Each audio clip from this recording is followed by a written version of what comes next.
Good evening mga netizens, this is Mr. Anthony Lan. For now, this is Fast Talk. Meron tayong interview ngayong gabi at alam niyo ba kung sino yun? Ayun ang malalaman niyo ngayong gabi dito sa Fast Talk. Ngayon, nagbabalik muli ako, Mr. Anthony Lance ng Fast Talk. Ngayon, makikilala natin si Mr. Anthony Lance L. Manuel.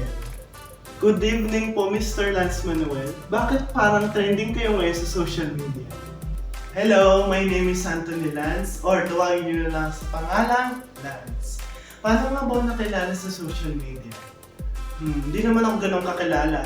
Pero I'm an animation. I have 1,000 plus followers and with 2.5 billion views in TikTok. I created an VFX. Wow, may pa-magic pa, no? And then, I created an animation. I created my own theory and creating many things with my free time.